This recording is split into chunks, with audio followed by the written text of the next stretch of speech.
Mashina boshlagan bilan bitta elektromobil mana qiziqib yurganlar biz Honda EK-M5 O'zbekiston bo'yicha eng ko'p sotilayotgan mashinalardan bittasi. Elektromobil 450 km yuradigani. Bunda tonirovkalar bor, ruxsatnomalar bilan noyabrgacha. Balonlar 18 lik. Oldi ko'rinishib o'taman. To'ylarga ham bemalol chiqib yuraverasizlar. Mana ki. Tak. Kraskalar toza. Konditsioner bilan yursak 300 dan oshiq yurasiz. Konditsioner qo'shmaydi.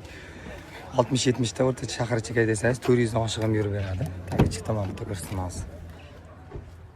Mana ki ichki tomonlari tak yangi holatda kirib probegi 11 ming yurgan. Ideal holat. Orqasini ko'rsatamiz. Mana juda ham kengish orqalari.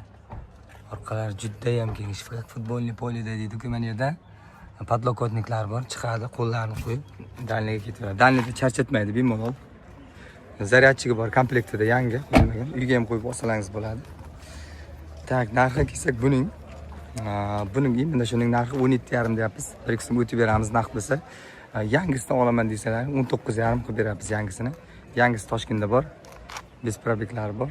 Haydalganini olmasangiz 17,5 yana o'tib beramiz bir qism. Telefon raqami mana tepada yozilgan. Bizim telefon raqami 94 aloqaga chiqaverasizlar. Soddalashib o'ram bank qilib olaman desalaringiz, bankka agar bir 20-30 million yetmayotgan bo'lsa, o'zini ham garovga qo'yib chiqarib beraman. Agarda ko'proq summa yetmayotgan bo'lsa, avtokredit bo'ladi.